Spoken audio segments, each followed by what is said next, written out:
Hello वांगसन lover, welcome back to my channel वांगसन सुकून ईजान एफएफ। कैसे हो आप सब? आई होप सब अच्छे होंगे। तो चलिए आज new one shot FF start करते हैं, जिसका नाम है एक्सीडेंटल मैरिज। स्टोरी स्टार्ट होती है जियांग मैंसन से, जहां पर आज उनके बड़े बेटे जैन चैंग, जो कि ओमेगा है, और उसकी शादी हो रही है लैन फैमिली के सबसे बड़े बेटे लैन सिचैन से।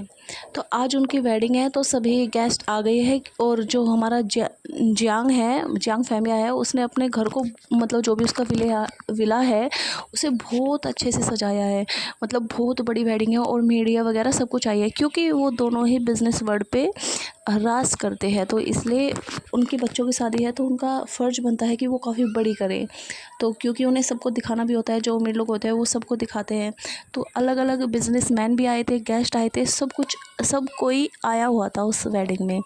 तो एक रूम का सीन देखते हैं, जिसमें जो लैन फैमिली थी वो थी, जहाँ पर किंग हेजुन और लैन कुरैन और मैडम ली, वो एकदम चुपचाप, मतलब सदमे में बैठे थे और फ़ोन पर कुछ पढ़ रहे थे। उस फ़ोन में मतलब जो उसके फादर थे किंग हेजुन, लैन सिचैन के, उनके पास मैसेज आया था कि वो ये शादी नहीं कर सकता। आप मुझे, मतलब मैंने आपको बोला था कि मैं ये शादी नहीं करूँगा, पर लेकिन आप मुझसे फोर्सफुली ये वेडिंग करवाना चाह रहे हो।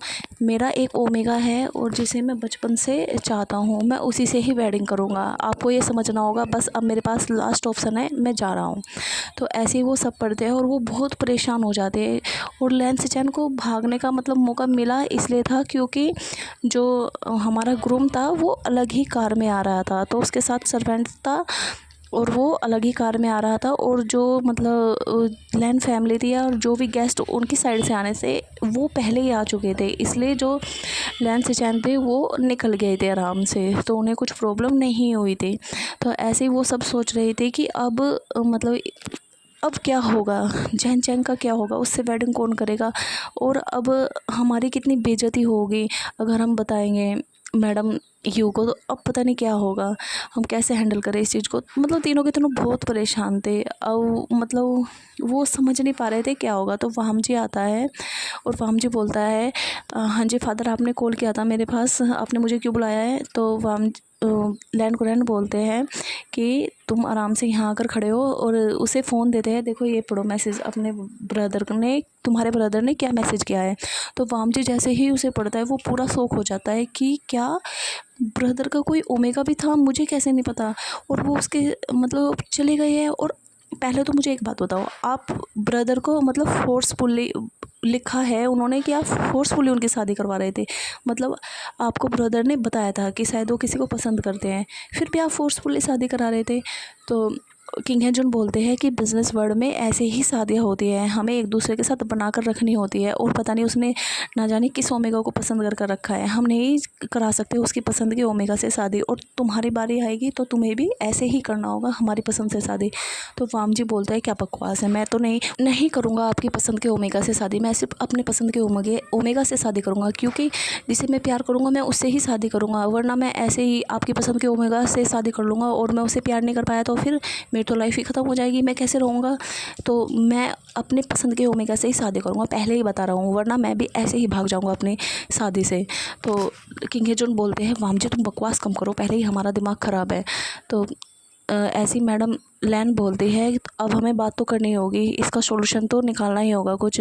तो ऐसे ही वो कॉल कर मतलब जिस रूम में वो रुके हुए थे, वहाँ पर मैडम यू और उसकी मतलब जो फादर थे जैन चैंग के, जियांग फैमिया, मतलब उन्हें बुलाते हैं। तो वो दोनों ही आते हैं और वो रूम में आकर नॉक करते हैं। तो वो बोलते हैं आ जाइए आप, मतलब डोर ओपन ही है। तो वो जैसे बोलते हैं कि क्या हुआ, कुछ प्रॉब्लम है क्या, अगर कुछ गलती हुई है तो माफ़ करना, बताइए आपको कुछ प्रॉब्लम हो तो किंग हेजुन बोलता है कोई प्रॉब्लम नहीं है, हमें आपको कुछ बताना था, पर हम सोच रहे हैं हम आपको कैसे बताएं, बहुत बड़ी प्रॉब्लम हो गई है।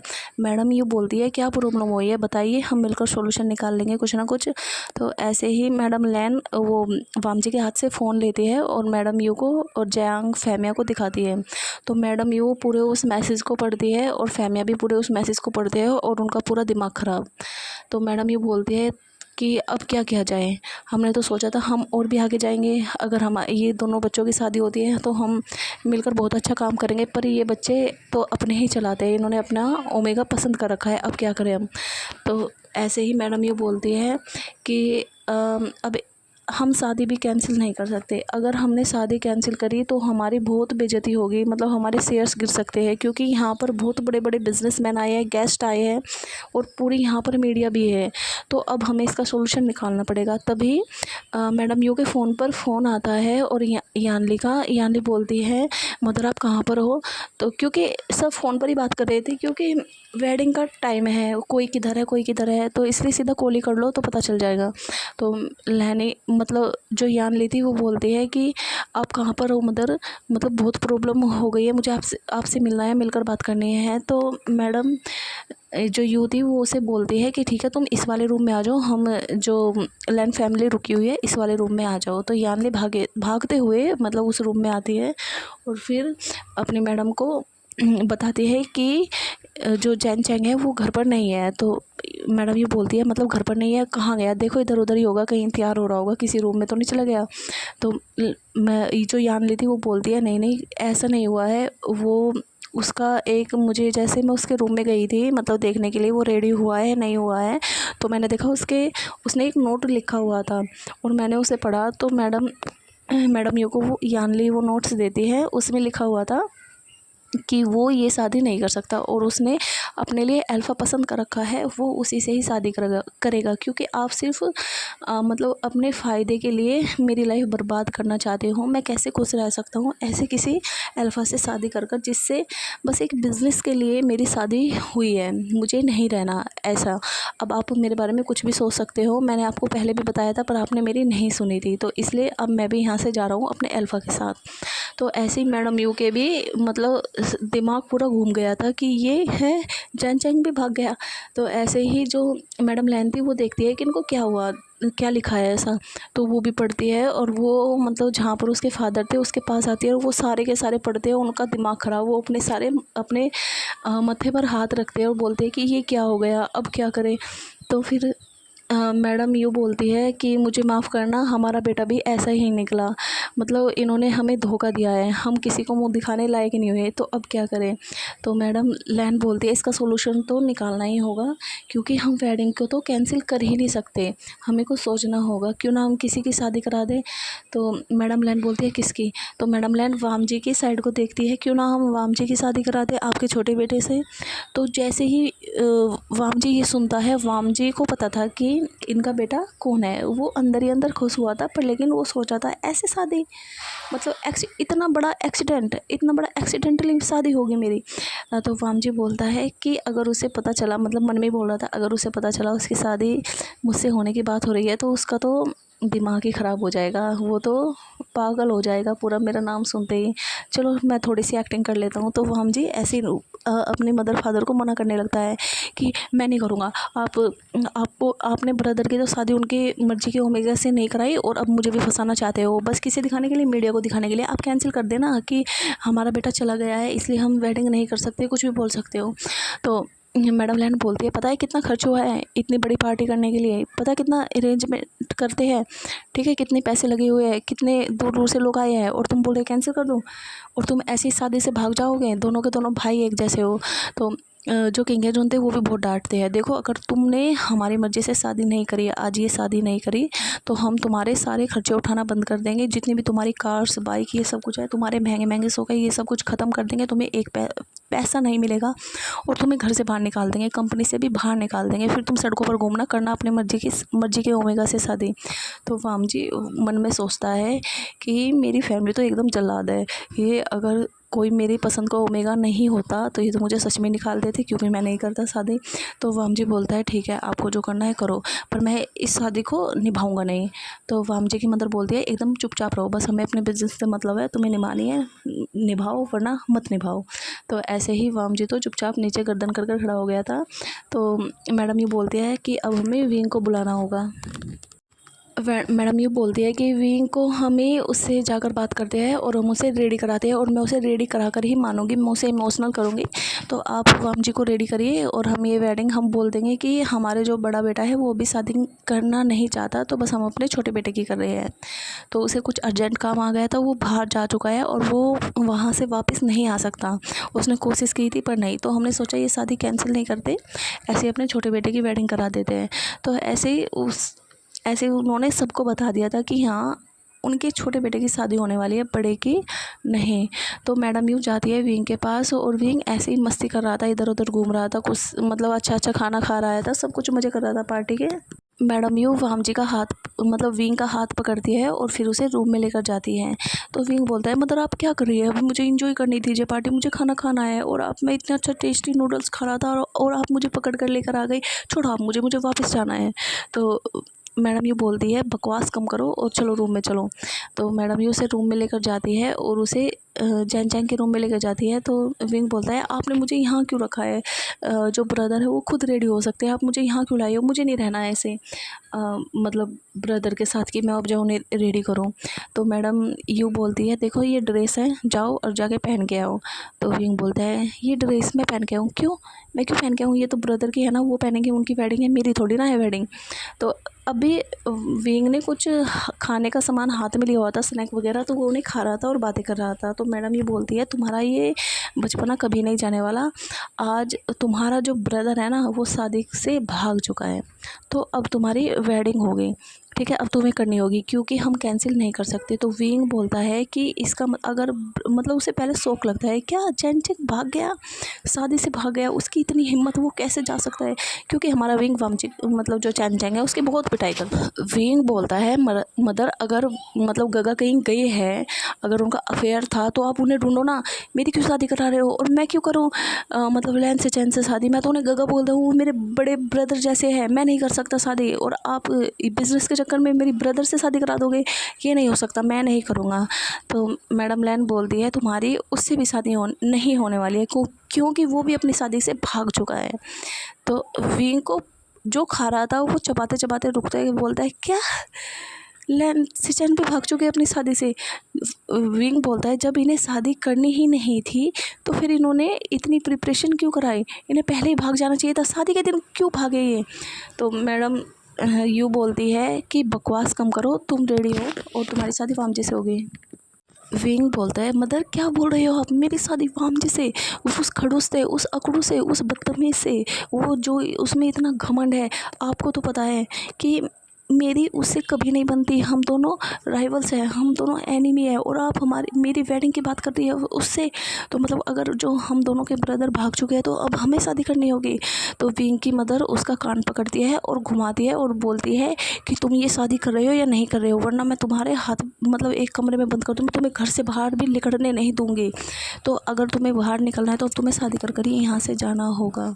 तो विंग बोलता है ओके मदर छोटी छोटी मुझे बहुत दर्द हो रहा है, ठीक है मैं करूँगा, मुझे अपनी आज़ादी ख़त्म नहीं करनी, और मैं अगर मेरी शादी उस अकड़ू से हो भी गई तो मैं उसे अच्छा सबक सिखाऊंगा, मैं उसे छोड़ूंगा नहीं, अब मैं उससे अच्छे से बदला लूँगा, मैं भी बताऊँगा वाइफ किसे बोलते हैं। तो ऐसे हमारा विंग मान जाता है और वो भी सोचा था कि हाँ ठीक है अगर उसकी शादी होगी तो वो वाम जी को अच्छे से जीने नहीं देगा, चलो ठीक है करवाने दो, मतलब घर वाले खुद ही परेशान होकर उनका डिवोर्स करा देंगे।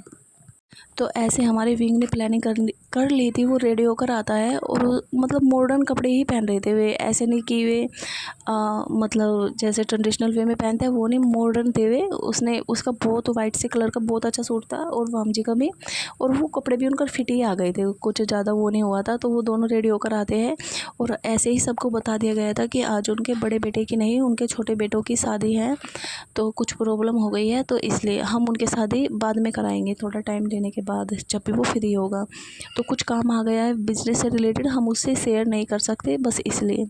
तो ऐसे सब मान जाते हैं कि उन्हें तो कि हाँ चलो बड़े की नहीं हो रही है तो छोटे की तो हो रही है, वेडिंग तो हो रही है, कोई बात नहीं, दो फैमिली बिजनेसमैन मिल तो रहे हैं जिससे उन्हें भी फ़ायदा हो सकता है फ्यूचर में। तो ऐसी सब पार्टी को एंजॉय करते हैं और उनके सारे रिचुअल्स होते हैं, और हमारा विंग वाम जी को बहुत गुस्से में मतलब ऐसी नज़रों से देख रहा था कि उसे आंखों से ही आंखों में मार दे। और वामजी भी विंग की साइड को घूर घूर कर देख रहा था। मतलब ऐसा लग रहा था कि ये खुश तो बिल्कुल भी नहीं है। मतलब वो जब भी एक दूसरे को देख रहे थे वो ऐसे ही देख रहे थे कि अभी इनकी लड़ाई होने वाली है, ये एक दूसरे की अच्छे से पिटाई करने वाले हैं।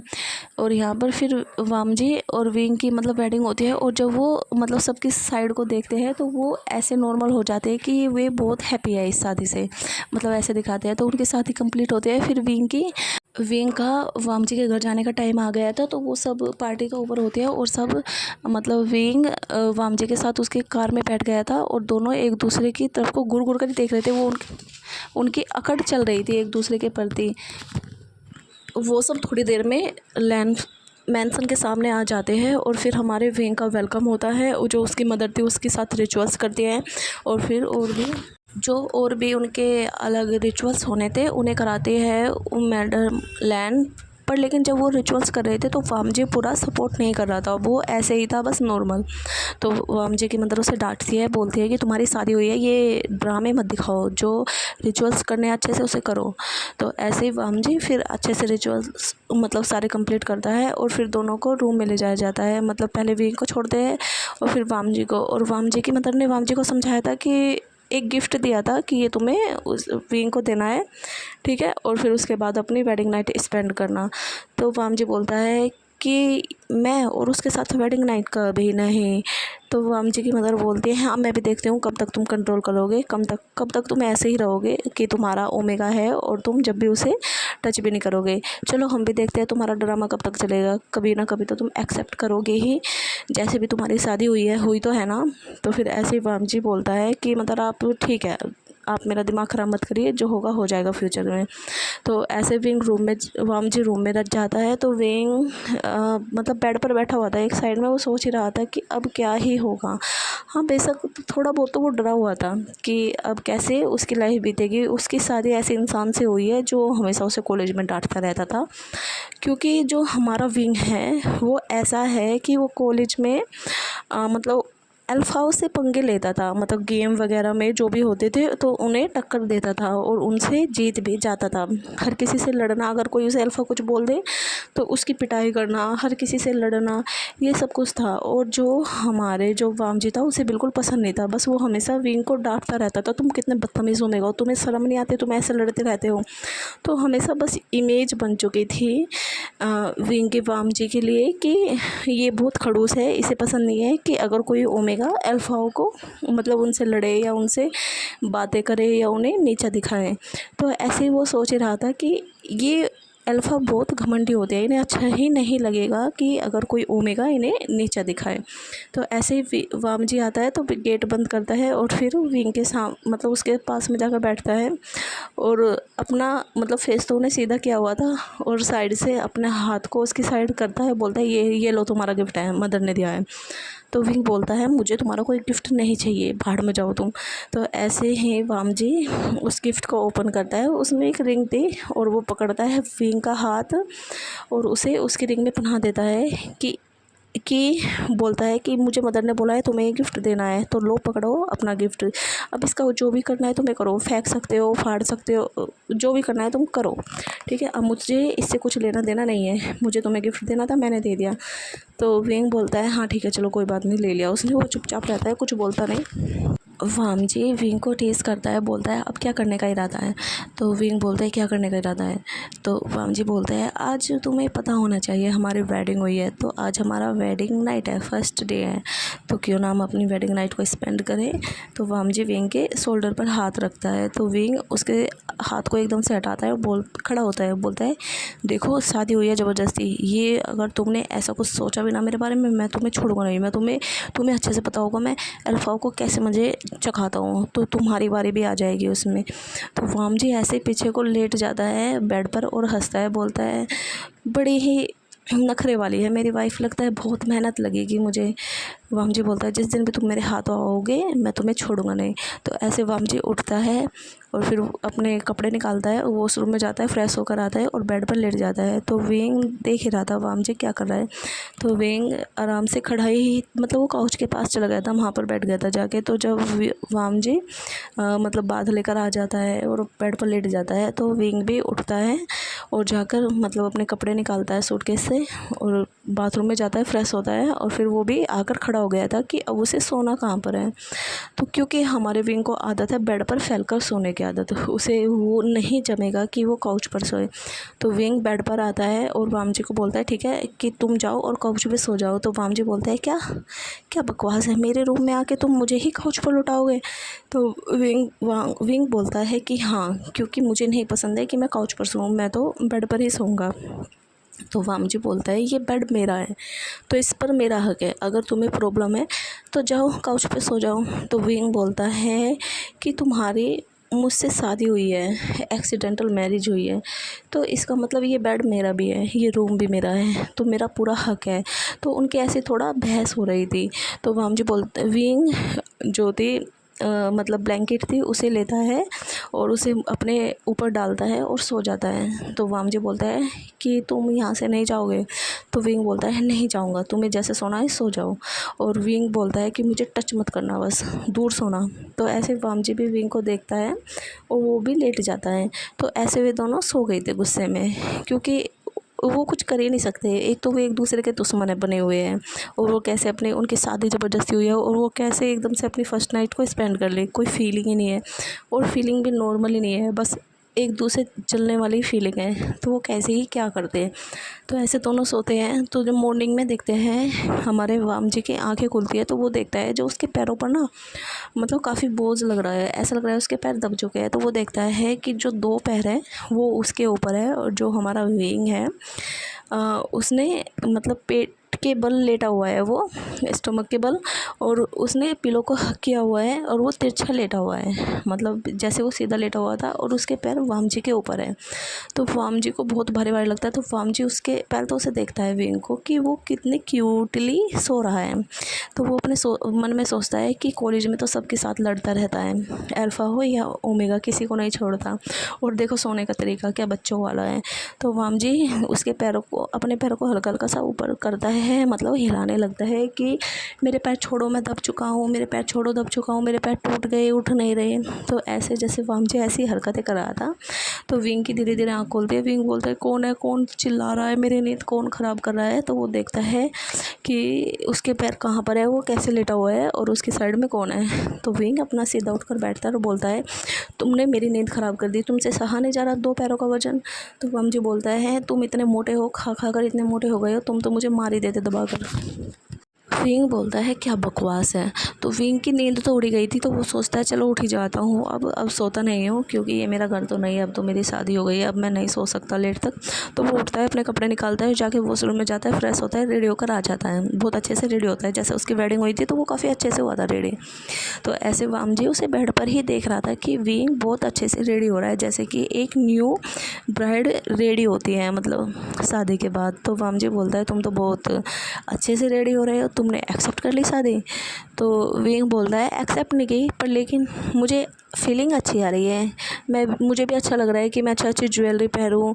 मेरा सपना था मैं शादी के बाद अच्छी अच्छी ज्वेलरी पहनूँगा, अच्छे से रेडी होऊंगा, पर सोचा था कि जिससे प्यार करूँगा उससे वेडिंग होगी, ये नहीं सोचा था कि जो मेरा दुश्मन होगा खड़ूस एक नंबर का उससे शादी होगी। चलो कोई बात नहीं, खड़ूस से शादी हुई है पर लेकिन मैं ज्वेलरी वगैरह तो पहन ही सकता हूँ ना, अच्छी अच्छी ड्रेसें। तो ऐसे विंग मतलब मिरर में देखकर ऐसे रेडी होता है और बोलता है तुम क्या पागलों की तरह लेटे हुए हो, जाओ जाके नहाओ और फिर हमें नीचे भी जाना है, तुम्हें ये पता नहीं है क्या रिचुअल्स करने हैं आज भी हमें। तो वाम जी विंग को देखना बंद करता है और फिर वॉशरूम में जाता है, वो भी फ्रेश होता है और फिर दोनों के दोनों नीचे आते हैं। तो घर वाले मतलब डाइनिंग टेबल पर सब बैठकर देख रहे थे कि विंग वाम जी आ रहे हैं दोनों।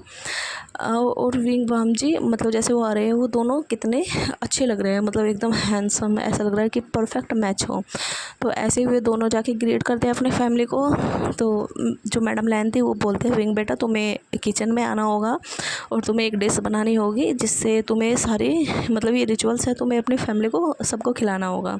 तो विंग बोलता है जी मदर मुझे पता है, चलिए आप। तो विंग मैडम लैन के साथ किचन में जाता है और फिर उसके बाद वो अच्छे से डिश बनवाता है। मैडम लैन हेल्प करती हैं, तो ऐसे वो सबको खिलाता है। सबको पसंद आई थी काफ़ी।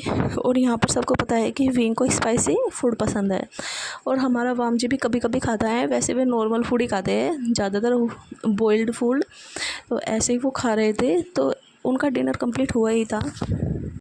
वो देखते हैं, सभी बोलते हैं कि चलो अभी सब लिविंग रूम में बैठते हैं। तो सभी वहाँ पर काउच वगैरह थे, तो सब जाकर वहाँ पर बैठते हैं कि थोड़ा बहुत बात करेंगे, विंग को कंफर्टेबल करेंगे। तो उसके बाद ऐसे ही तो फिर गेट पर नॉक होता है, मतलब बेल रिंग बजती है। तो जो सर्वेंट था वो खोलता है और लिविंग रूम से गेट दिखता है। तो वो देखते हैं कि जो जैन चैंग और लैन सिचैन है वो दोनों आ रहे हैं।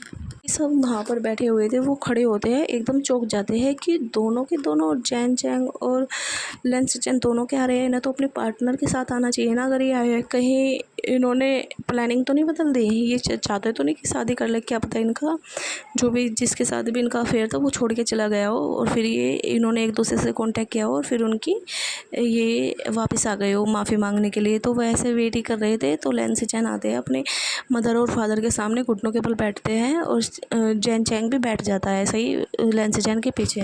फैमिली वाले बस देख रहे थे कि ये दोनों क्या कर रहे हैं, क्योंकि उन्हें तो कन्फ्यूज़न था पूरा कि ये अगर ये दोनों गए भी है तो अपने अपने ओमेगा और अल्फ़ा के साथ क्यों नहीं है। तो ऐसे ही जो लैन सिचैन थे वो बोलते हैं कि मदर फादर मुझे माफ़ करना, मैं जैन चैंग से प्यार करता था और ये मेरा ओमेगा है और मैंने इससे शादी कर ली है। प्लीज़ आप हमें एक्सेप्ट कर लो, वरना हमें मतलब अच्छा नहीं लगेगा। प्लीज़ मेरी गलती माफ़ कर दो। ऐसे ही वो माफ़ी मांगता है और जैन चैंग भी ये बोलता है प्लीज़ मुझे माफ़ कर लो, मेरी भी वेडिंग होने वाली थी पर मैं नहीं चाहता था कि मेरी वेडिंग हो। तो मतलब सबके जो जितने भी थे घर वाले थे सब एकदम शॉक। और हमारे यहाँ लैन सिचैन और जो जैन चैंग था उन्होंने जानने की कोशिश ही नहीं करी थी कि उनकी शादी किस फैमिली में हो रही है। बस उन्हें लगा था कि बिज़नेस के लिए उनकी वेडिंग हो रही है, किससे हो रही है वो नहीं पता था। और दोनों ने कोशिश नहीं करी थी कि वो उसे जानना ही नहीं है कि किस ओमेगा से उसकी शादी हो रही है।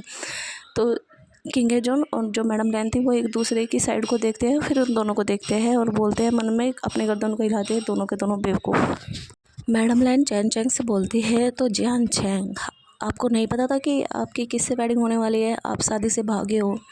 तो जैन चैंग बोलता है नहीं आंटी मुझे नहीं पता था, क्योंकि मैंने जानना की कोशिश ही नहीं करी कि मेरी किससे हो रही है, क्योंकि मैं लैन से चैन से बहुत प्यार करता हूँ और मैं किसी भी अल्फ़ा के बारे में जानकर क्या ही करूँगा जब मुझे उससे कुछ मतलब ही नहीं है। तो ऐसे ही मैडम लैन बोलती है और लैन से चैन तुमने भी कोशिश नहीं करी, मैंने तो बताया था ना तुम्हें, पर तुमने शायद वो फ़ोटो वगैरह नहीं देखी थी ना जो मैंने दी थी तुम्हें। तो लैन सिचैन बोलते हैं मतलब मुझे नहीं देखनी थी किसी भी ओमेगा की फ़ोटो जिसको आपने पसंद किया है सिर्फ बिज़नेस के लिए।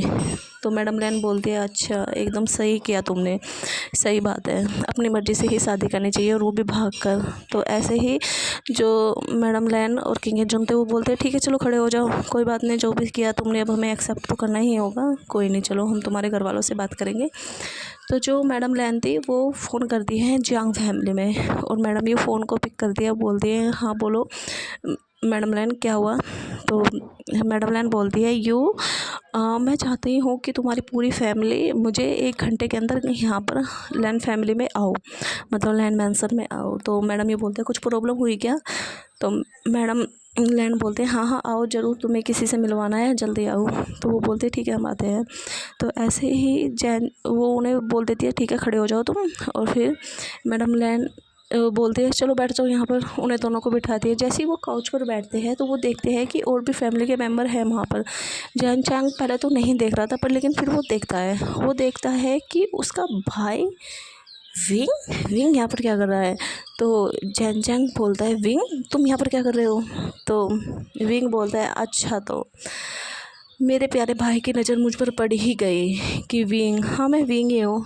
जो तुम्हारी वजह से मेरा हुआ है ना, जो मेरा पोपट बना है तुम्हारी वजह से, मैं तुम्हें छोड़ूंगा नहीं। तो विंग आता है जैन चैंग के पास और उसके बालों को पकड़ता है और उसके 2-3 है ना थप्पड़ जड़ देता है, मतलब ऐसे जैसे लड़ता है और उसे पीट डालता है। तो लैन से चैन बोलते हैं तुम क्या कर रहे हो, हाँ दूर हटो इससे, ऐसे क्या कर रहे हो तुम।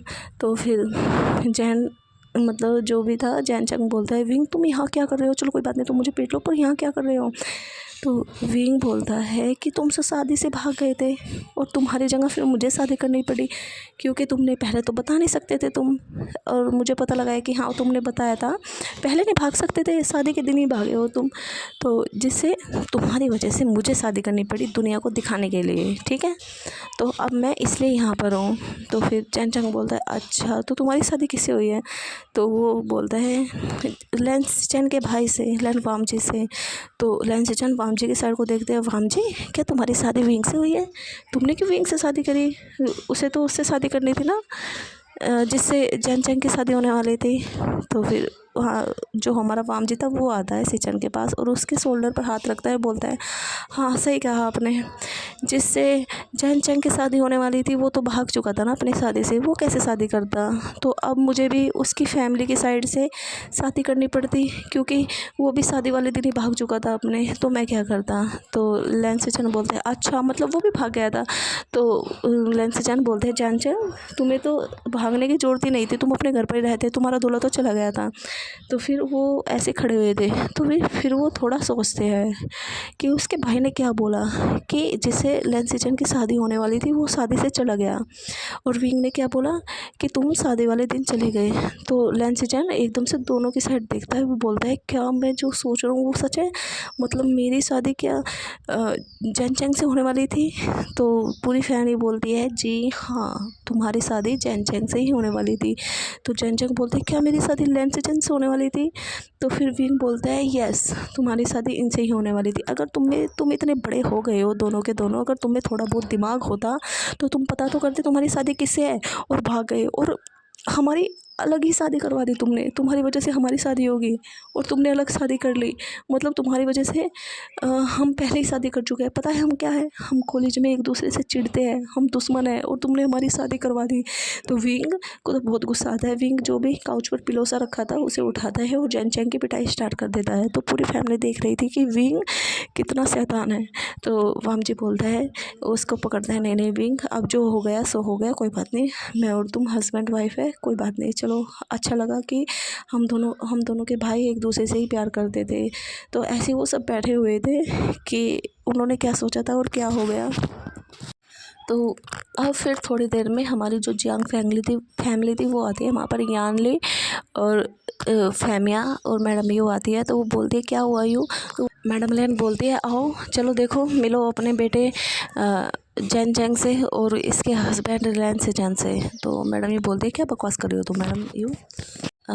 मैडम लैन बोलती है मैं बकवास नहीं कर रही, इन दोनों ने भागकर आपस में शादी करी है। तो मैडम ये बोलती है क्या आपस में शादी करी है। तो फिर वो बोलती है, मैडम जो लैन थी वो सारी बात बताती है कि हमने इसे फ़ोटो दिखाया था लैन सिचन को कि इसकी शादी किससे होने वाली है, इसने नहीं देखा, ये अड़ा रहा कि इसे अपनी पसंद के ओमेगा से शादी कर लिया है। हमने सोचा ना देखे तो ना देखे, कोई बात नहीं शादी वाले दिन ही देख लेगा। और फिर इसने भाना बनाया और ये निकल लिया। ऐसे ही तुम्हारा जैन चैंग, शायद तुमने उसे बताया था। तो मैडम ये बोलती है हाँ बताया तो था मैंने शायद इसे कि किससे इसकी शादी होने वाली है, पर इसने शायद सुना नहीं होगा। तो जैन चैंग बोलता है हाँ मदर मैंने नहीं सुना था। तो और फिर ये बिना बताए शादी से ये भी निकल लिया और फिर इन दोनों ने जाकर शादी कर ली और उसके साथ साथ हमारे छोटे बच्चों की भी शादी होगी। मैडम ये बोलती है मतलब इन्होंने इनके आपस में ही शादी होने वाली थी, अगर ये बता देते कि इनकी किस ओमेगा को ये प्यार करते हैं, हमें लगा किसी को ऐसे वैसे पसंद कर लिया होगा, या फिर ये जो हमने बताया है उसके फ़ोटो देख लेते तो इनकी वेडिंग मतलब जो भी ड्रामे हुए हैं वो नहीं होते। तो मैडम ये बोलती है कि चलो ठीक है अब क्या करना पड़ेगा। तो लैन फैमिली थी वो बोलती है अब हमें दोबारा से इनकी शादी करानी होगी। हाँ तो ऐसे ही मतलब वो डिसाइड करते हैं कि अब उनकी दोबारा से शादी होगी 1 मंथ बाद, इतनी जल्दी तो नहीं होगी। तो ऐसे ही तो जो लैन सिचन थे वो बोलते हैं कि आप हमारी सच में वेडिंग कराओगे। तो दोनों फैमिली बोलती है हम पहले भी शादी करा रहे थे, बस तुम्हारी मतलब तुम्हारी बुद्धि पर पत्थर पड़े हुए थे जो तुमने जानने की कोशिश नहीं करी या फ़ोटो नहीं देखा, ठीक है। तो अब तुम चुप रहो, कुछ नहीं बोलोगे। तो ऐसी मैडम भी बोलती है ठीक है, मैं जैन चैंग को घर लेकर जाती हूँ। और 1 मंथ बाद शादी हो गई। तो जैन चैंग अपनी फैमिली के साथ घर चला जाता है। और यहाँ पे जो विंग के साथ रिचुअल्स होने थे कि वाम जी उसे लेकर घर जाएगा, तो विंग भी अपनी मदर के साथ ही चला जाता है और फिर नाइट में उसे वाम जी लेने आ जाएगा। तो ऐसे ही जो लैन से चैन थे फिर उन्हें बहुत डांट पड़ती है, मैडम लैन उन्हें बहुत सुनाती है, ठीक है। फिर उसके बाद जो लैन से चैन थे वो थोड़ा खुश होते हैं, पर हाँ दुखी थे कि काश वो जानने की कोशिश करते तो उसकी वेडिंग हो ही जाती, उसके छोटे भाई की नहीं होती। उन्होंने उन दोनों की लड़ाकों की शादी करवा दी, क्योंकि लैन से चैन को पता है कि वे दोनों कॉलेज में कैसे रहते हैं। तो ऐसे ही दोनों की 1 मंथ बाद मतलब शादी हो गई थी। और हमारे विंग और वाम जी का क्या चल रहा था, बस ऐसे ही वो रात को एक ही बेड पर सोते थे। और कॉलेज में जो वाम जी था विंग पर ज़्यादा ध्यान देने लगा था, उसे बोलने लगा था कि तुम अल्फा से पंगे नहीं लोगे, अपना पढ़ाई पर ध्यान दोगे, क्योंकि हमारा विंग ज़्यादा पढ़ता नहीं है, वो थोड़ा इधर मस्तीखोर है, वो करता रहता है, पर वो एग्ज़ाम में पास हो जाता है, नॉर्मली पढ़ता है, ज़्यादा नहीं पढ़ता। और हमारा वाम जी मतलब स्पोर्ट पे भी अच्छा है, पर लेकिन वो अपनी पढ़ाई पर भी बहुत ध्यान देता है, तो वो बहुत मेहनत से पढ़ता है। तो वो चाहता था कि वहाँ मतलब जो भी था वहाँ विंग उसके साथ बैठे और आराम से पढ़े। और यहाँ पर हमारा विंग सुधरने का नाम ही नहीं ले रहा था। तो ऐसे ही जो वेंचाव था वो जो विंग के साथ पंखे लेकर आता था, तो सबको पता चल गया था कॉलेज में कि वाम जी और विंग की वेडिंग हो चुकी है। तो अब सबको पता चल गया था, तो सब विंग से थोड़ा दूर रहते थे, क्योंकि सब वाम जी से बहुत डरते थे। पर विंग तब भी किसी को नहीं छोड़ता था अगर उसे कोई कुछ बोले। पर हमारा वाम जी जब देखता था विंग किसी से लड़ रहा है, तो उसका कभी हाथ पकड़ता और उसे क्लास में लाकर बिठा देता, और कभी उसे गोद में उठा कर लाता और क्लास में बिठा देता था। तो सबको लगता था कि ये कितनी रोमांटिक मतलब कपल है जो इतने प्यार से रहते हैं एक दूसरे के साथ।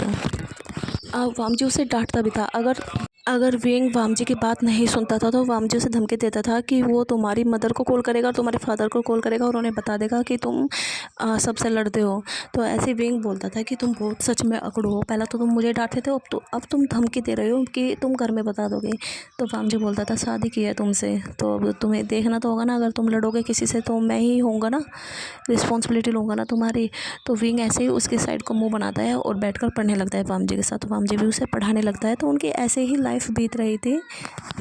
जी और विंग की लाइफ ऐसे ही निकल रही थी, लड़ते झगड़ते एक दूसरे के साथ परेशान करते हुए। और यहाँ पर दोनों ही धीरे धीरे को एहसास होने लगा था कि हाँ वो दोनों हस्बैंड वाइफ है, तो उन्हें एक दूसरे के साथ प्यार से रहना चाहिए, एक दूसरे की रिस्पेक्ट करनी चाहिए। ये नहीं कि जैसे कि विंग पहले वाम जी को डांट देता था सबके सामने, कि जब भी वाम जी उसे कुछ बोलता था, पर लेकिन अब विंग वाम जी को डांटता नहीं है। और जो विंग वाम जी की बातें सुनता है, जो वाम जी बोलता है, तो विंग वो ही करता है। तो इसलिए उसको पढ़ाई में भी थोड़ा अब जब सीरियस हो गया था, तो सब नोटिस करने लगे थे कि जब से विंग की वाम जी से शादी हुई है, अब वो वाम जी की बातें मानने लगा है, अब वो ज़्यादा लड़ता नहीं है। तो सभी खुश भी थे कि हाँ ये लड़को अब शांत हो गया है। तो ऐसे ही उनकी लाइफ बीत रही थी। और 1 मंथ बाद हमारे जो लैन से जैन और जो जैन चैंग था उसकी भी वेडिंग थी। तो उनकी वेडिंग थी आज, सब ने बहुत बड़ी मतलब पार्टी अरेंज करी थी, जैसे कि विंग और वाम जी की वेडिंग हुई थी। फिर से सभी बिजनेस लोग वर्ल्ड के जितने भी लोग थे वो सब आ रहे थे, सारे पैप्स कैमरामैन सब कुछ आ रहे थे, न्यूज़ वाले। तो जिससे उनकी बहुत अच्छे से वेडिंग होती है और फिर जैन चैंग को घर लाता है, उसके साथ रिचुअल्स होते हैं।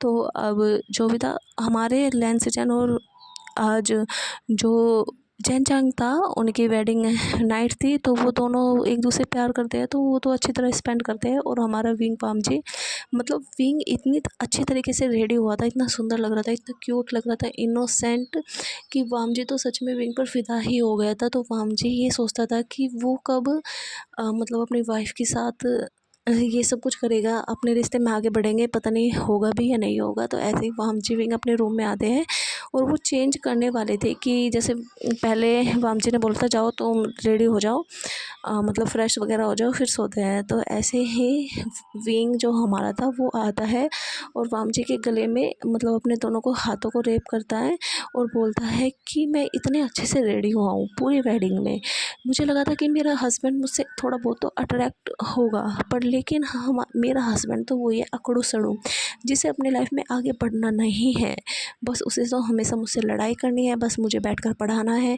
हस्बैंड वाले मतलब रिस्पॉन्सिबिलिटी कब निभाएगा मेरा हस्बैंड। मुझे लगता है मुझे अपने हस्बैंड को डिवोर्स देना चाहिए, क्योंकि वो तो कभी मेरी केयर करता ही नहीं, मेरी साइड को देखता ही नहीं, बस हमेशा मेरे साथ लड़ता रहता है, मुझे हमेशा डांटते रहता है और लेक्चर देता रहता है। तो वाम जी बोलता है कि उसे एकदम से कमर से पकड़कर उसे और अपने तक सटाता है।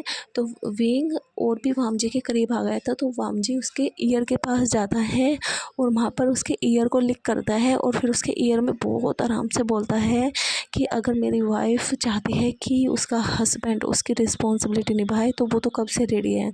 तो ऐसे ही विंग थोड़ा घबराता है, उससे थोड़ा चेस्ट पर हाथ रखकर पीछे होता है।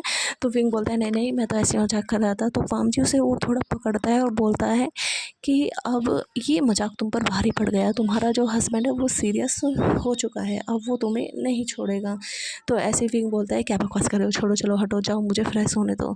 तो वाम जी बोलता है नहीं नहीं है। तो वाम जी उसे ऐसे ही थोड़ा पीछे पीछे ले जाने लगता है, तो वो दीवार पर मतलब उस पर विंग एकदम सट गया था। तो विंग बोलता है क्या कर रहे हो, हटो। तो वाम जी बोलता है अब तुमने बोला ही है तो मैं अब तुम्हें नहीं छोड़ूंगा, बेशक तुमने मजाक में भी बोला हो, क्योंकि मैं तो मौका ढूंढ रहा था कि कब तुम्हें मुझे बोलो कि हस्बैंड प्लीज़ मेरे साथ सब कुछ करो ना, जो भी एक हस्बैंड करता है, मैं तो कब से रेडी हूँ। तो ऐसे ही विंग मतलब साय हो रहा था वाम जी की ये सिमरस बातें सुनकर। तो वाम जी देखता है कि विंग ने अपनी गर्दन को नीचे कर लिया है और उसके जो भी चिक है वो रेड हो रहे हैं और उसके ईयर भी रेड हो रहे हैं। कि फिर वाम जी समझ करता है कि अब वो मतलब शायद विंग भी सच में उससे प्यार करने लगा है, या फिर वो चाहता है कि हाँ हम अपने रिलेशनशिप को आगे बढ़ाएं। तो उसे ये कोशिश करनी चाहिए, बेशक विंग ने मजाक में ही बोला हो, इससे कुछ फ़र्क नहीं पड़ता। तो वाम जी ऐसे ही आता है उसके मतलब ईयर के पास आता है और उसके फिर से ईयर को लिक करता है, उस पर किस करता है और फिर गर्दन पर आता है, उसके किस करना स्टार्ट करता है। तो विंग देखता है कि वाम जी उसके नेक पर किस कर रहा है, तो जिससे वो अपनी बॉडी पर कंट्रोल था जो भी लूज़ कर रहा था। तो वाम जी हाँ मतलब उसकी गर्दन से हटता है, उसके फेस को देखता है, उसके लिप को देखता है और उंगली फैलाता है उसके फोरहेड से मतलब चिक्स पर, फिर लिप पर आता है। तो ऐसे उसकी लिप को रब करने लगता है। तो फिर हमारा वाम जी मतलब विंग के लिप को मतलब अपने लिप्स से किस करना स्टार्ट करता है। और वो पहले तो वो सब कुछ सॉफ्ट कर रहा था बहुत ही आराम से, पर लेकिन फिर अग्रेशन इतना बढ़ता है कि विंग को सांस लेने की भी फुर्सत नहीं होती। विंग अब सांसों के लिए तड़प रहा था, वो इतनी बुरी तरीके से उसे किस कर रहा था। तो फिर ऐसे ही विंग उसके चेस्ट पर मारता है। तो वाम जी विंग को छोड़ता है कि हाँ अब तो उसे भी सांसें लेने की ज़रूरत है, तो उसे छोड़ देता है। तो ऐसे ही बहुत जैसे वाम जी अलग होता है विंग से, तो उसकी साइड को बहुत ही नशीली आंखों से देख रहा था कि जैसे उसे अभी खा जाए। तो वाम जी वेट नहीं करता, वाम जी विंग को अपनी गोद में कैरी करता है, उसे बेड पर ले जाकर पटकता है और फिर उस पर टूट पड़ता है, मतलब उसके कपड़े उतारना स्टार्ट करता है, उसे कुछ किस वगैरह स्टार्ट करता है और फिर उसके साथ मतलब अच्छे से सब कुछ करना स्टार्ट करता है बहुत ही सॉफ्टली। क्योंकि उसे फर्स्ट टाइम ही जो उसका विंग है उसे रिग्रेट फील नहीं कराना था कि तुमने ऐसा किया ही क्यों, तुमने उसे प्रवोक ही क्यों किया हो, उसे अच्छा फील हो, इसका पूरा वाम जी ध्यान रखेगा। तो हमारा वाम जी पूरा ध्यान रखता है कि विंग को मतलब बेकार ना लगे सब कुछ, उसका एक्सपीरियंस अच्छा हो, उसे लगे कि हाँ ये सब कुछ रोज़ होना चाहिए। तो वाम जी थोड़ा मतलब हार्ड होता है, पर वो इतना नहीं, उससे विंग को प्लेज़र ही फील होता है और विंग बहुत हैप्पी होता है जब उनका सब कुछ ख़त्म हो जाता है। तो वाम जी विंग को मतलब विंग को अपने पकड़ कर खींचता है अपनी साइड और उसे अपनी चेस्ट पर लेटा लेता है और उसके सिर पर मतलब टैप टैप करता रहता है। और फिर जिससे हमारा विंग भी मतलब वो बातें नहीं कर रहे थे, तो ऐसे विंग थोड़ी देर में सो जाता है। तो दोनों के दोनों सो जाते हैं। मॉर्निंग में जब दोनों की आंखें खुलती है तो विंग हमारा सबसे पहले उठता है। वाम जी तो विंग को हक कर लेटा हुआ था, तो वो देखता है कि वो किसी की बॉडी के ऊपर है, तो उसे वो नाइट में सब कुछ याद करता है और फिर वाम जी के चेस्ट पर ही किस करता है और फिर थोड़ा ऊपर उठता है, वाम जी के फेस को देखता है और फिर वाम जी के फेस पर किस करना स्टार्ट करता है। तो जैसे विंग वाम जी के फेस पर किसेस कर रहा था तो हमारा जो वाम जी था वो भी उठना स्टार्ट हो जाता है। क्योंकि उसे भी सॉफ्ट लिप उसके फेस पर महसूस हो रहे थे और वो सोच रहा था, मतलब उसकी आंखें खुल गई थी। तो वो देखता है, अपनी आंखें खोल लेता है, तो वो देखता है कि विंग उसके फेस पर किस करने में बिजी है। तो वो जैसे किस करके वो थोड़ा ऊपर होता है तो वो देखता है कि वामजी ने अपनी आइज़ को खोल रखा है। तो फिर विंग फिर से नीचे मतलब झुकता है वामजी के फेस की साइड और उसके फिर आँखों पर मतलब दोनों आँखों पर किस करता है और उसके फिर लिप पर किस करता है और फिर उसे बोलता है, वामजी आई लव यू। तो वामजी बोलता है, क्या मतलब तुम्हें रात में सब कुछ बहुत पसंद आया, इसलिए तुम मुझे आई लव यू बोल रहे हो, या फिर पहले से ही करते थे। तो फिर वामजी बोलता है, नहीं, विंग बोलता है कि पागल, मैं तुम्हें सच में पहले से ही बहुत प्यार करता था और तुम्हारी अटेंशन पाने के लिए ही मैं सबसे लड़ता था, पर तुम समझे ही नहीं कभी। मैं तुम्हें जेलस कराने के लिए ही हर एक अल्फ़ा से लड़ता था, पर तुम तो बस मुझे डांटने में बिजी रहते थे। तो ऐसे ही जो विंग था वो दोबारा से वामजी के चेस्ट पर लेट जाता है और उसके चेस्ट पर किस करना स्टार्ट करता है। वामजी बोलता है कि जो तुम बोल रहे हो वो सच बोल रहे हो। तो विंग बोलते हैं, और क्या मैं झूठ बोलूँगा, मैं तो कब से वेट कर रहा था कि तुम मुझे टच करो। मतलब मैंने थोड़ी कोशिश की थी, मैं डर ही रहा था, पता नहीं तुम मुझे एक्सेप्ट करोगे भी नहीं, पर तुमने मेरे थोड़ा सा मजाक करने को भी सीरियस ले लिया था। तो यहाँ से मुझे भी पता चला था कि तुम भी डेस्परेट हो मुझे पाने के लिए, तो इसलिए मैंने सोच लिया था कि मैं तुम्हें प्रपोज़ करूँगा। तो वामजी बोलता है, अच्छा। तो वामजी बोलता है कि चलो ठीक है, तो ऊपर आओ, मेरे पास आओ। तो वामजी मतलब विंग वामजी के पास जाता है, मतलब उसका फेस लेकर जाता है, बोलता है, चलो तो मुझे फिर से लिप पर किस करो, दिखाओ अपना प्यार कि तुम मुझे कितना करते हो। तो यहाँ पर हमारा विंग स्टार्ट हो जाता है मॉर्निंग में ही विंग को वामजी को रोमांस करना। तो उसे पूरी बॉडी पर किस करना स्टार्ट करता है और फिर से उनकी नाइट जो एक्टिविटी थी वो मॉर्निंग में स्टार्ट हो जाती है और दोनों बहुत इन्जॉय करते हैं।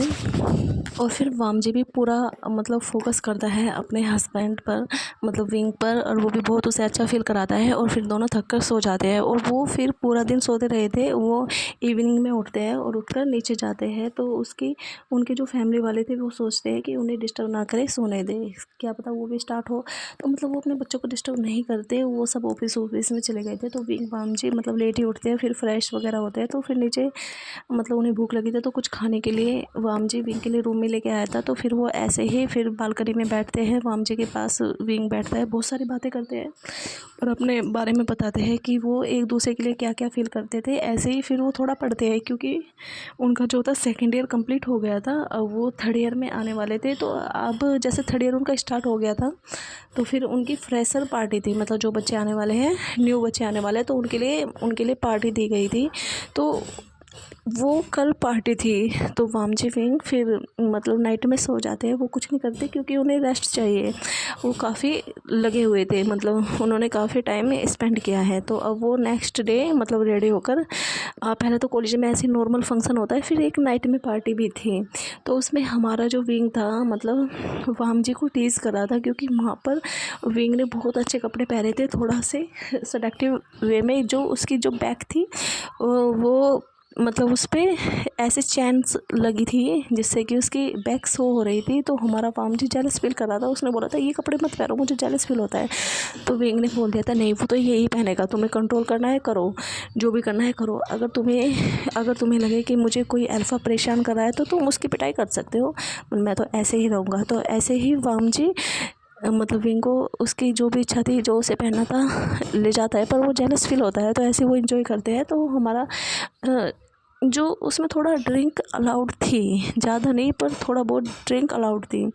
तो वो विंग थोड़ा ज़्यादा कर लेता है, तो विंग थोड़ा नशे में हो गया था, तो वो डांस करना स्टार्ट करता है। तो पर वामजी बहुत जेलस हो रहा था कि हाँ वो अल्फ़ाओं से भी बात कर रहा है और उनके साथ भी मतलब मज़े कर रहा है, कि ऐसे नहीं उन्हें टच कर रहा है, बस ऐसी बातें कर रहा है, कुछ से कुछ उन्हें बोल रहा है।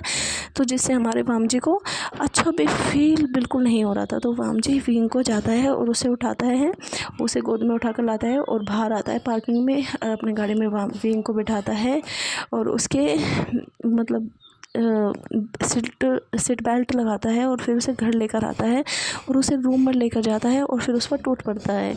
तो वामजी बोलता है कि तुमने मुझे बहुत जेलस किया है, अब मैं तुम्हें नहीं छोड़ूंगा। और तो इस बार हमारा वामजी बिल्कुल भी सॉफ्ट नहीं था, वो अपना पूरा कंट्रोल खो चुका था, वो पूरा हार्ड मतलब हो चुका था, मतलब पूरा सब कुछ बहुत ही हार्डली कर रहा था।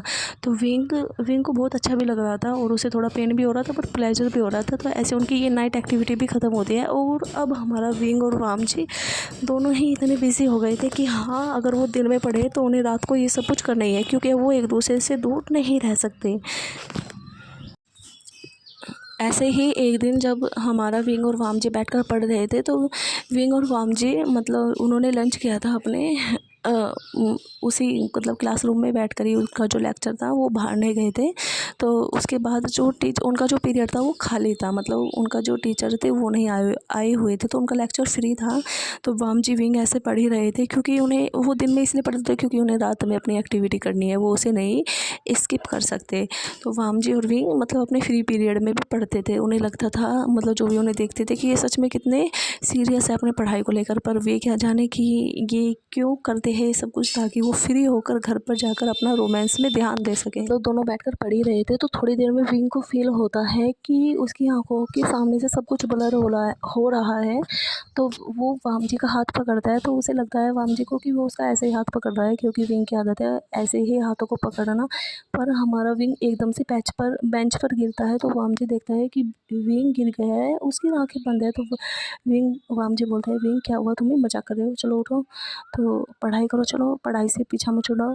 तो वामजी देखता है कि विंग तो ध्यान ही नहीं दे रहा है कि वामजी क्या बोल रहा है। तो वामजी बोलता है, विंग क्या हुआ, चलो उठो।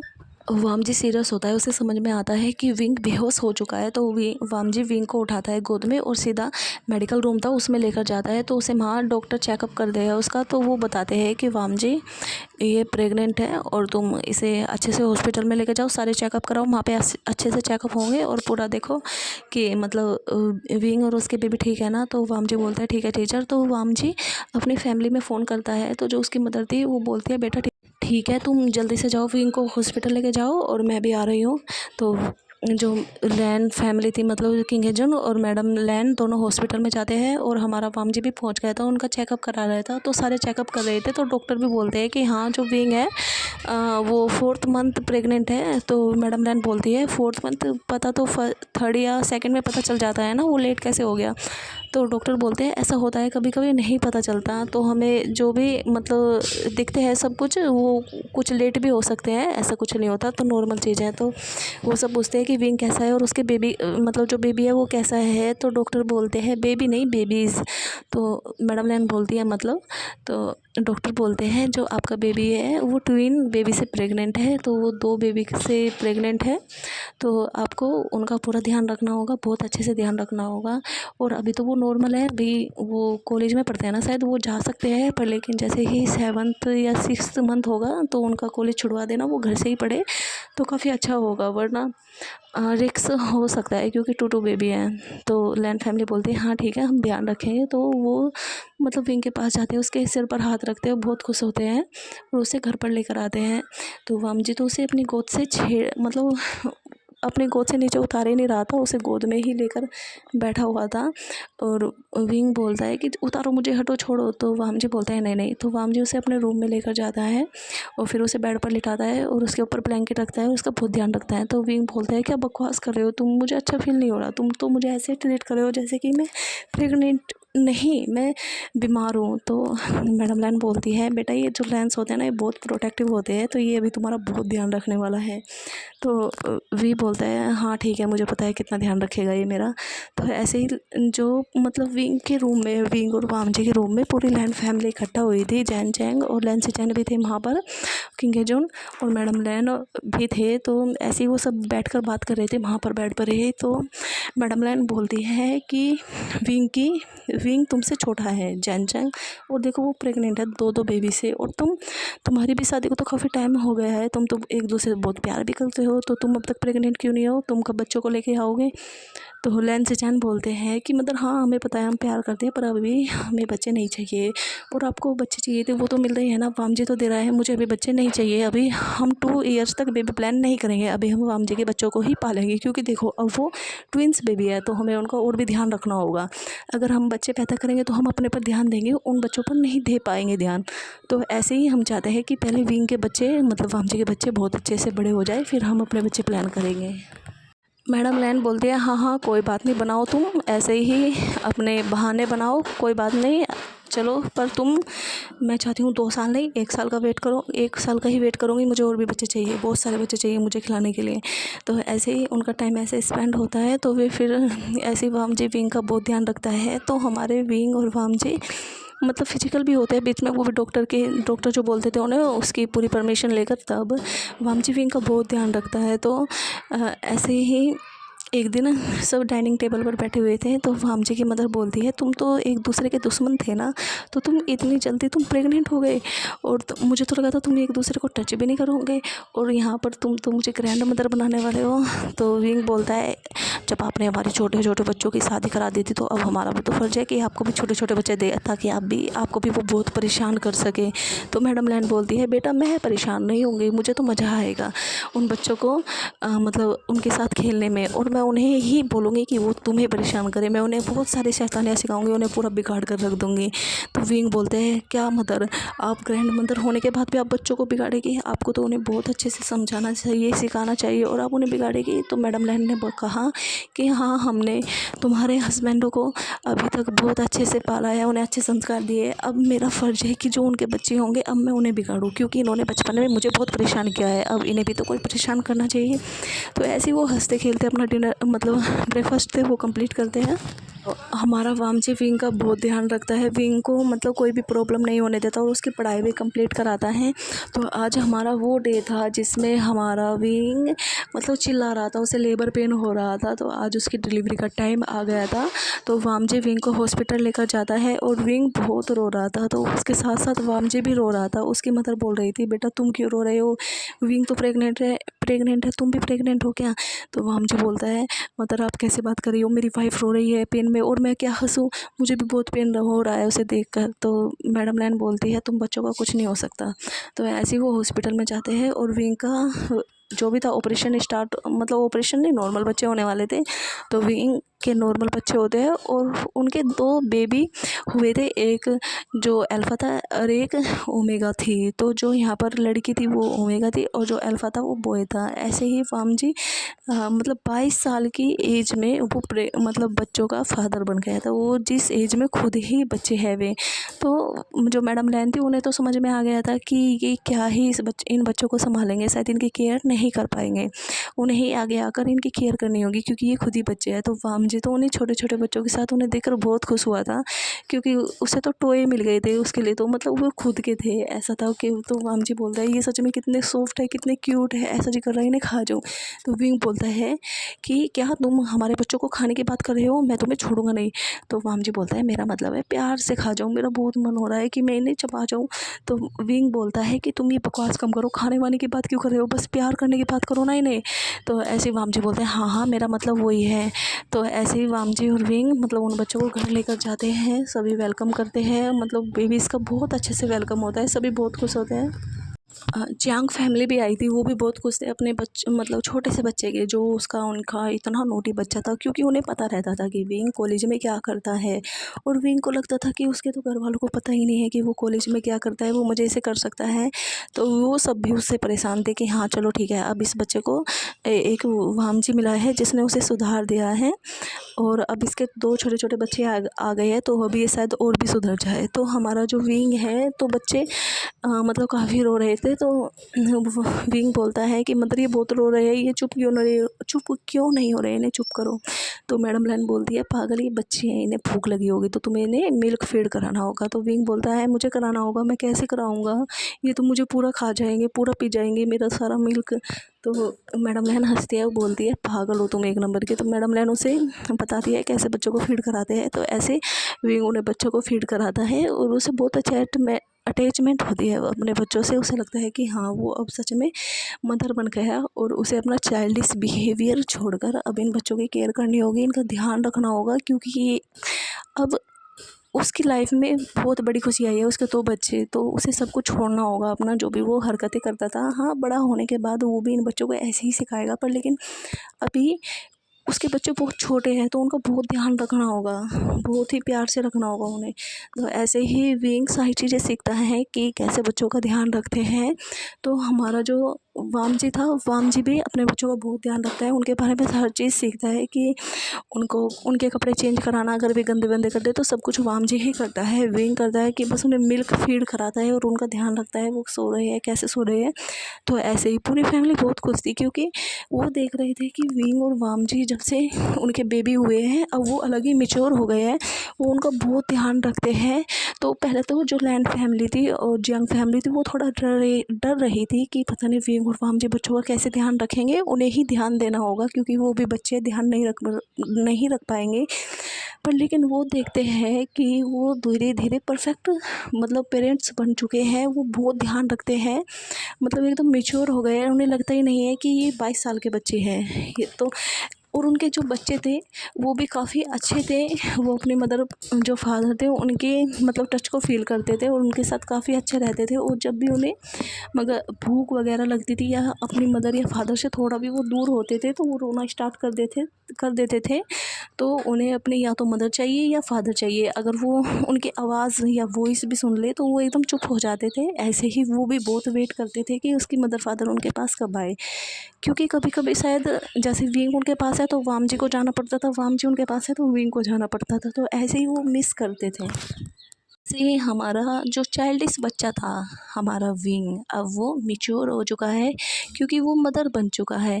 तो इसलिए अब वो चाहता है कि जो उसके बच्चे हैं वो उससे हमेशा हैप्पी रहे, वो उन्हें कभी कुछ प्रॉब्लम ना क्रिएट करे उनके लिए, जिससे कि वो एक अच्छी मदर ना बन पाए। वाम जी और विंग दोनों ही बहुत अच्छे पेरेंट्स थे और वो अपनी फैमिली में भी, अब उनकी पढ़ाई कंप्लीट हो गई थी, अब दोनों के दोनों ने अपनी जो फैमिली का बिजनेस था उसमें एंटर कर दिया था। हमारा विंग तो अभी थोड़ा घर पर ही सीखता था, घर पर वो नहीं सीखता था। हमारा ऐसा था उनका, अगर वाम जी ऑफिस जाए तो विंग घर पर रहता था, अगर विंग ऑफिस जाए तो वाम जी जाता था, क्योंकि उनके बच्चों को दोनों को अपने मदर या फादर में से एक ना एक तो चाहिए। वो अपनी मदर और फादर के बिना नहीं रह सकते, उन्हें कोई ना कोई तो चाहिए, क्योंकि अभी बच्चे छोटे हैं तो सब जब बड़े हो जाएंगे तो वो रहना सीख जाएंगे। पर लेकिन अभी तो उन्हें अपने बच्चों का खुद ही ध्यान रखते हैं। वो उन्होंने कोई नैनी वैनी नहीं रखी थी, फैमिली वाले थे जो उनके बच्चों का ध्यान रखते थे। तो ऐसे ही उनकी क्यूट सी फैमिली, मतलब ये स्टोरी थी हमारी जो ख़त्म होती है। आपको जैसी भी लगी बताना। Thank you.